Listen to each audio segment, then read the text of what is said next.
지난번에 야고보는 우리의 인생이 안개와 같다라고 말하였습니다. 그리고 믿는 우리에게는 죽음 이후에는 영생을 약속하셨다는 그 말씀 나누어 드렸습니다. 오늘 본문에서는 주제가 있습니다. 무엇이냐? 바로 인내에 대한 부분입니다. 이 인내는 우리의 일상의 영성을 살아갈 때 참 중요한 주제이면서 놓치기 쉬운 부분입니다. 제가 야고보서 말씀을 나눠드리면서 참 많이 제 스스로 먼저 은혜가 되는 것은 귀한 주제인데 간과하기 쉬운 하나하나를 야고보는 분명히 얘기하고 있다는 것입니다. 오늘 이 인내에 대해서 정말 주님께서 우리에게 원하시는 게 무엇인가 또 알아보는 시간 갖기 원합니다. 인내는 모든 미덕의 여왕이다라고 초대교회 교부인 크리소스톰이 이렇게 얘기를 했습니다. 미덕, 이것은 바로 좋은 성품이고 좋은 성품의 기본이 바로 인내라고 얘기하고 있습니다. 많은 성품이 있는데 그 중에 가장 파운데이션, 기본 되는 것이, 기초가 되는 것이 인내다라고 말하고 있죠. 우리가 함께 7절과 8절 말씀 함께 읽기 원합니다. 자, 함께 읽겠습니다. 그러므로 형제들아, 주께서 강림하시기까지 길이 참으라. 보라, 농부가 땅에서 나는 귀한 열매를 바라고 길이 참아 이른 비와 늦은 비를 기다리나니 너희도 길이 참고 마음을 굳건하게 하라. 주의 강림이 가까우니라. 오늘 본문에 보니까, 오늘 읽은 본문에 7절에서는 길이 참으라, 길이 참아, 8절에 길이 참고, 또 10절에 오래 참음, 11절에 인내하는, 그리고 인내라고 하는 총 6번에 걸쳐서 인내에 대해서 그리고 오래 참음에 대해서 이야기하고 있습니다. 당시 초대교회 성도들은 외부로부터는 경제적인 어려움, 고립감, 박해의 그 위협감 가운데 있었고, 안으로는 인내와 긍휼과 그 사랑이, 그 모습이 더 필요한 상황이었습니다. 그래서 주님께서는 재림의 날까지 인내하라고 말씀하고 계시죠. 우리가 이 세대를 살면서 신앙생활을 하면서요, 정말 주님 말씀을 살아내고자 이 말씀대로 살 때 우리는 때로는 어리석다라고 얘기를 듣기도 하고, 그리고 죄송합니다, 바보 취급 받을 때도 또한 있습니다. 우리가 이 세상에 그리고 문화에 대해서 사고들이 우리를 핍박하기도 하고, 그리고 조롱하기도 합니다. 그리고 소외로 만들기도 하죠. 그리스도인으로서 참아야 하고 견뎌야 하는 상황들이 분명히 있습니다. 안 믿는 분들과 함께 삶을 공유할 때 이 일들이 더 크게 일어납니다. 때로는 우리의 믿음이 흔들리게 되는 도전이 다가올 때도 있습니다. 주님께서는 그런데 우리에게 말씀하고 계십니다. 길이 참고 굳건하라. 이 말씀 의지하면서 끝까지 믿음 안에서 흔들림 없이 걸어가는 그 예로 농부의 예를 오늘 들고 있습니다. 7절과 8절에서 농부는 땅에 씨앗을 심습니다. 뿌리고 심습니다. 그리고 하지만 씨앗이 자라기까지는 기다림이 필요합니다. 씨앗은 비를 맞아야 하고, 그리고 하나님이 공급하시는 것을 통해 받아야 자랄 수 있기 때문입니다. 농부는 비가 오기를 기다리며 열매 맺을 날을 소망하고 있습니다. 이 기다림이 바로 믿음입니다. 팔레스타인에서 농부들은요, 이른 비와 늦은 비를 기다리고 있습니다. 그래서 이 기간이 한 4, 5개월 정도 된다고 얘기합니다. 비가 귀한 지역이기 때문에 농부는 마음을 놓을 수가 없습니다. 농부가 해야 할 일은 그가 심고 그리고 뿌리지만 결국에는 기다리는 일들이 더 많이 필요합니다. 그래서 이른 비는 10월에서 12월 그 중순 사이에 비가 내리고, 이때는 씨가 싹이 트도록 하는 비 역할을 합니다. 그래 늦은 비는 3, 4월경에 있는데 곡식의 알이 잘 여물도록 합니다. 농부는 비에 의존하기 때문에 아무리 많은 수확을 한다고 해도, 여러분 생각해 보십시오. 이 비 때문에 가장 결정적인 요인이 되기 때문에 이건 내가 잘했어라고 얘기할 수 있는 그 요소가 없다는 것을 농부는 철저하게 깨닫게 됩니다. 농사를 짓는 과정에 그 외에 많은 변수가 있습니다.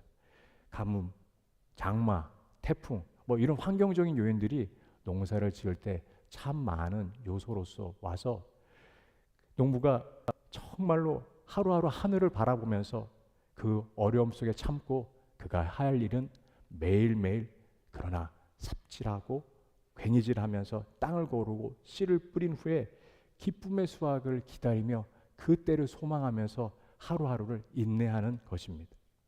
여러분, 우리가 견디며 또 기다릴 때 하나님의 때가 온다는 것을 진리의 마음 가운데 우리가 새겨야 할 것입니다. 어쩌면 우리의 가운데 이 사실을 모르는 분은 없을 것입니다. 그러나 우리는 참 많은 그 마음을 놓칠 때가 많습니다.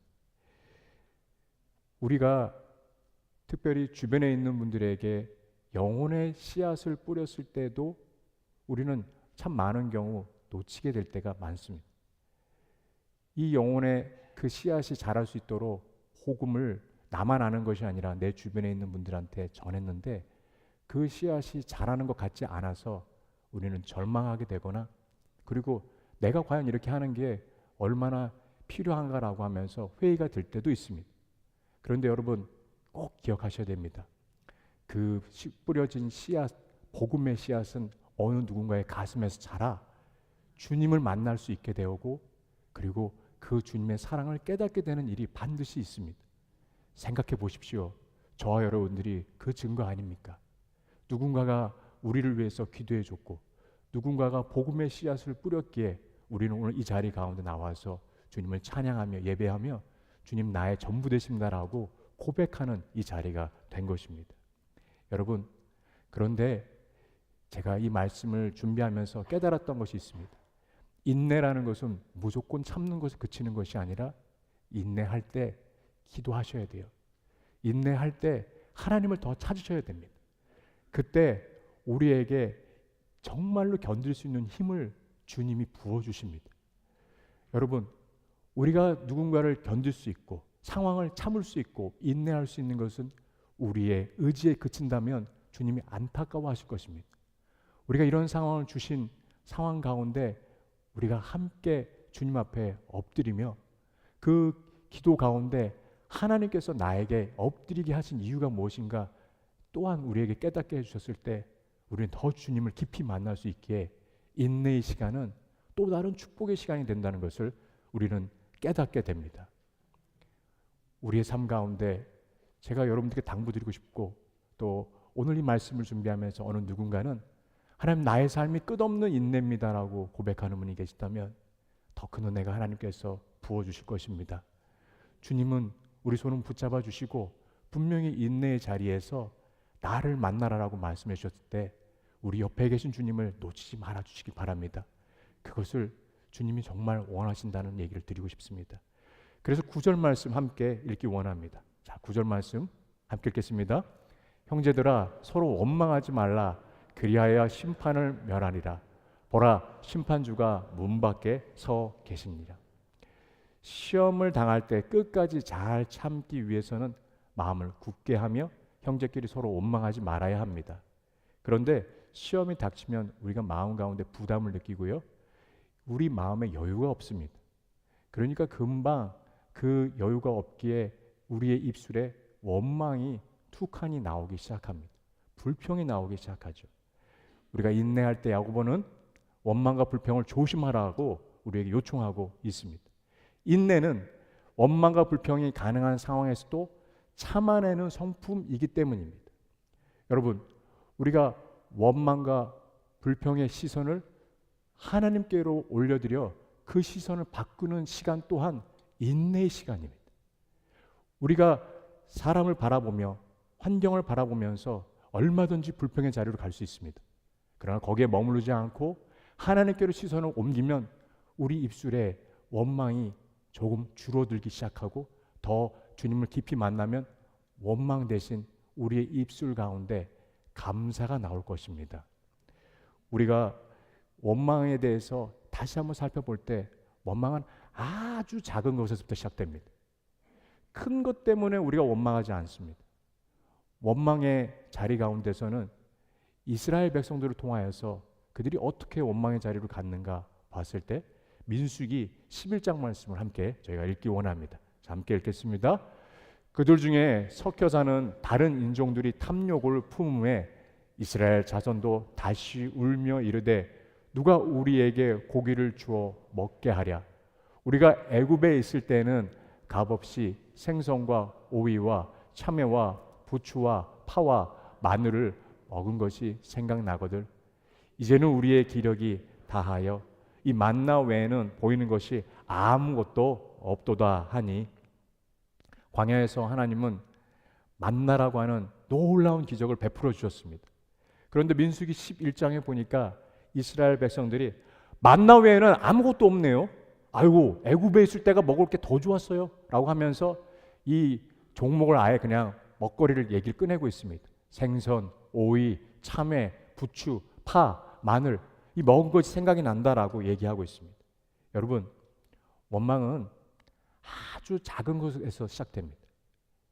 이스라엘 백성들이 원망하기 시작했을 때 첫 스타트 가운데 하나는 물이었고 지금 보니까 여기에서는 먹거리였어요. 여러분 한 사람 두 사람이 네거티브한 부정적인 얘기를 쏟아내기 시작합니다. 그런데 그 소리가 점점 커져서 이제는 큰 원망의 울림의 소리가 되었던 것입니다. 궁극적으로는 하나님께 대들고 있는 모습이기도 합니다. 우리 삶 가운데 작은 것을 사단이 미혹하고 유혹합니다. 생각해보면 우리가 미혹되고 또 유혹되며 그리고 원망의 자리로 나가는 그 부분들 가운데 그 대상은 사실은 삼성 이재용 회장님이나 뭐 일론 머스크하고 비교해서 우리가 원망하지 않습니다. 가장 가까이 있는 지인들, 친구들 그리고 어쩌면 또 다른 신앙의 성도님들 가운데 또 이렇게 비교할 때도 있습니다. 그래서 그 마음 가운데 우리가 쉽게 주님을 놓쳤을 때 원망의 자리로 가죠. 그 원망의 근원에는요. 저 4절 말씀에 보니까 탐욕이라는 하고는 단어가 쓰여 있습니다. 여러분 우리가 언제 원망의 자리로 간지 아십니까?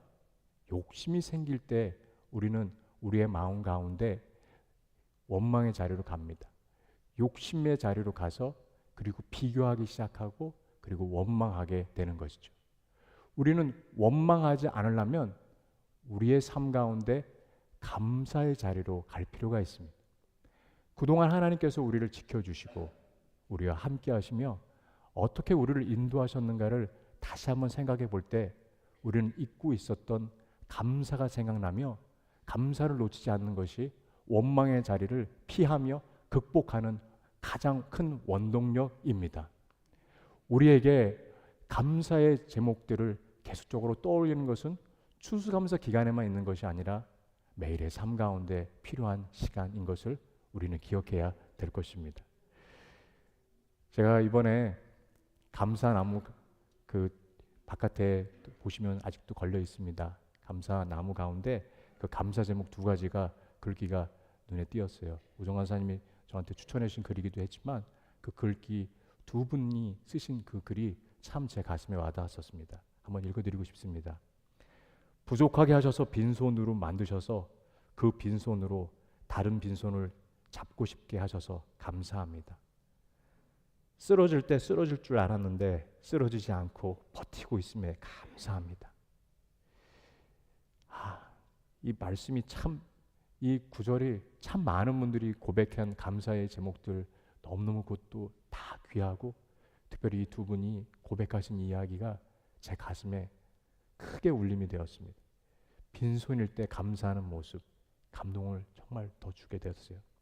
형통할 때뿐만 아니라요, 연약함 속에 버틸 수 있는 그 은혜를 주신 그 주님께 감사를 드리는 손길은 바로 겸손한 모습입니다. 채워지지 않고 빈손일 때 감사드리는 게 진짜 감사더라고요. 제가 7년 전에 가족과 함께 여행 중에 필라델피아를 방문했습니다. 그 지역에 미술관이 있는데 마침 마이클 니콜스라고 하는 사진 작가의 사진 작품을 전시하는 그 시간이 있었어요. 그래서 함께 관람을 했었습니다. 그분은 내셔널 지오그래피 사진 작가로도 그리고 동물의 경이로운 그 장면을 사진을 담는 아주 알려진 분이긴 하지만 제가 그 작가를 이전에는 몰랐다가 그 그림을 보고 정말 동물들이 있는 그림을 보고 또 이렇게 하는 감탄이 나올 사진을 보았습니다. 여러분들 보고 싶으시죠? 보여드려야 되겠습니다. 자, 사진 한번 보여주시겠어요? 너무 평화롭습니다. 햇빛이 비치는데 누가 저렇게 주무시고 계시나요? 사자들이 그렇게 편안하게 저기 누워있는 모습 너무 놀랍지 않습니까? 한 사진 작가가 이 사진을 찍기 위해서 얼마나 많은 시간들을 기다리고 또 인내하고 있었을까요? 제가 이분이 이 사진을 찍기 위해서 어떤 시간들을 거쳤을까 생각해 보았습니다. 여러분, 이 사진으로 마이클 디코스는 상을 탔습니다. 사실 상을 탈 만할 정도로 정말 탁월한 작품입니다만, 그러나 저 한순간을 찾기 위해서, 기다리기 위해서 얼마나 많은 시간들을, 그리고 어떤 상황들을, 어떤 시간들을 거쳤을까 했었을 때 바로 그 작품의 옆에 있던 그 작품이 바로 제 눈에 띄었습니다. 그림 한번 또 보여주시겠어요? 수많은 벌레가 사진 작가의 얼굴에 다가와 눈을 뜰 수 없는 정도입니다. 여러분, 이 시간들을 마이클 니콜슨은 경험했고, 그리고 그 시간들을 잘 견디며 인내했을 때 그렇게 탁월한 사진 작품을 찍을 수 있었던 것입니다. 여러분, 우리 인생에서 무엇인가 하나님께서 우리와 함께 일하시고 우리에게 소망을 주시고 소명을 주셨는데, 죄송해요, 분명히 저런 벌레들이 우리 주변에 찾아와서 우리가 그만두게끔 하고 싶은 마음을 들 수 있게끔 만드는 일들이 너무너무 많이 일어납니다. 우리가 가족들을 섬길 때도, 또 친지들과 지인들에게 인내할 때도 참다가 우리의 삶에 벌레들이 잔뜩 얼굴 쪽으로 다가왔을 때 내가 더 이상 이것은 뭐 할 필요가 무엇이 있을까라고 하면서 우리는 자리를 박차고 나갈 일들이 수도 없이 일어납니다. 그러나 기억하십시오. 이 벌레들의 얼굴에 잔뜩 있지만 끝까지 인내하고 참고 견디는 시간들을 통하여서 그는 최종적으로 동물들을 정말로 가장 아름답고 경이로운 사진을 찍을 수 있던 것을 보게 됩니다. 우리 인생도 마찬가지입니다. 주님께서 우리와 함께 하시며 작품을 찍기를 원하실 때 우리 주변에 우리를 흔드는, 그리고 낙심하게 수많은 일들이, 원망할 일들이 다가올 때 여러분 그만두시겠습니까? 아니요. 조금만 인내하십시오. 조금만 더 참으시면 분명히 귀한 작품이 우리가 함께 볼 수 있는 나날들이 있다는 것을 우리는 기억해야 됩니다. 제가 인내하는 것에 대해서 가만히 생각해 보니까 가장 인내를 많이 요구하고 또 해야 되는 그런 분들은 바로 운동선수입니다. 올림픽을 앞두고 8년 전에 그 한국 국가대표 선수들이 선수촌에 모여서 훈련하며 그들이 정말로 땀방울을 흘리는 그 다큐멘터리를 보게 되었습니다. 우리가 함께 예배드리는 우리 박혜원 집사님도 양궁 국가대표로서 오랫동안 활동하셨는데 참 운동을 통해서 자기가 정말 그 꿈꾸는 것들을 향해 한 걸음 한 걸음 나가시는 분들은 참 대단한 분 같다 생각이 듭니다. 사진을 보니까요, 레슬링 선수들입니다. 로프를 지붕에 매달아서 올라갔다 내려갔다 반복하고 정말 죽을 힘을 다해 산을, 그리고 경기를 정말 몸을 사리지 않고 온 몸 다해서 연습하고 또 연습하는 시간들을 보았습니다. 여러분, 이 국가대표 레슬링 선수에게 기자가 물어봤습니다. 오늘 훈련이 어떠십니까? 그때 질문에 대해서 그는 이렇게 대답합니다. 죽을 것 같습니다. 하지만 결승전 이후에 금메달을 목에 걸고 그리고 애국가가 울려 퍼질 것을 저는 상상해 봅니다. 여러분, 선수들이 지옥 같은 훈련을 견딜 수 있는 것은 바로 최후의 금메달의 영광이 있다는 것을 알기 때문입니다. 제가 이 영상을 보면서 사도 바울의 모습이 떠올랐어요. 그는 로마에 갔을 때 투옥되었습니다. 주님을 만나고 나서 사도 바울은 1차, 2차, 3차 전도 여행 후에 로마까지 갔었을 때 그 가는 과정 가운데 가는 곳곳마다 그의 환호성과 박수를 받는 것이 아니라 매질과 고문과 멸시와 심지어는 거짓 사도라고 오명을 받았습니다. 그럼에도 불구하고 그는 예수님으로 가득 차 있었습니다. 그래서 고난받고 있는 그 바울의 모습을 보면 고난받고 계셨던 예수님의 모습이 흡사 비슷하다라고 생각이 들 정도였습니다. 그는 영혼들을 사랑하고 끝까지 죽기까지 몸을 아끼지 않았었어요. 그가 수감된 로마 감옥의 열악한 환경에 처한 그 감옥에서 그가 얼마나 큰 고통을 경험했는지 디모데후서에 보면 겉옷을 가져오라고 얘기하고 있습니다. 추위에 떨고 있었어요. 그리고 사람이 보고 싶어서, 제자가 보고 싶어서 마가 데리고 오라고, 제자 마가를 데리고 오라고 그렇게 요청하고 있는 장면이 나옵니다. 추위에 외로움 가운데 그리고 고립을 경험하면서까지도 그는 예수로 가득 차 있는 모습을 보게 됩니다. 그래서 디모데후서 4장 7절과 8절 말씀에 이렇게 기록되어 있습니다. 함께 저희가 읽어보기 원합니다. 나는 선한 싸움을 싸우고 나의 달려갈 길을 마치고 믿음을 지켰으니 이제 후로는 나를 위하여 의의 면류관이 예비되었으므로 주 곧 의로우신 재판장이 그날에 내게 주실 것이며 내게만 아니라 주의 나타나심을 사모하는 모든 자의 돈이라. 여러분, 사도 바울이 이렇게 고백하고 있는데 가슴에 그 눈물이 흐르고 있는 것을 보게 됩니다. 여러분, 사도 바울의 모습을 한번 그려보시겠어요? 그가 최후에 얘기하고 있는 것을 보게 됩니다. 나는 나의 삶 가운데 선한 싸움을 싸웠다. 그리고 나의 달려갈 길이 마쳤을 때 내 믿음을 정말 지켰습니다. 주님, 저를 위해서 의의 면류관이 예비되어 있습니다. 주님 정말로 감사합니다 라고 고백하고 있는 이 바울의 고백이 저는 우리 모두의 고백이 되기를 소망합니다. 매일매일 삶이 정말 주님 사실 힘듭니다. 하루하루의 삶이 참 버겁습니다. 일은 해도 끝이 없고 사람에 대해서 참고 참아도 언제까지 참아야 됩니까? 라고 고백하는 분이 계시다면 주님이 그 손 붙잡아 주시고 내가 잘한다고 말씀해 주시며 의의 면류관을 예비하였다. 의의 면류관을 예비했다라고 주님 우리에게 말씀하고 계십니다.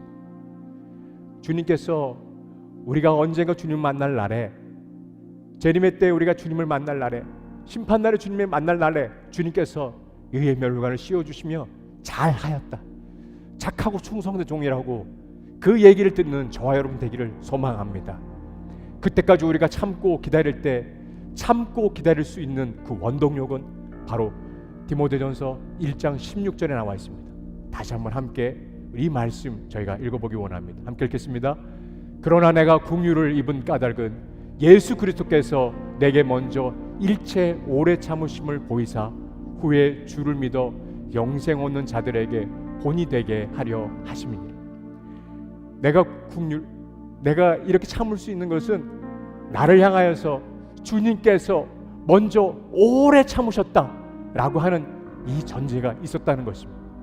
여러분, 바울이 고백한 이 오래 참, 내가 오래 참을 수 있는 원동력은 바로 예수님 때문이다 라고 고백하고 있는데, 여러분들께 저와 함께 고백하기 원하는 것은 우리가 참을 수 있는 것도 누구 때문입니까?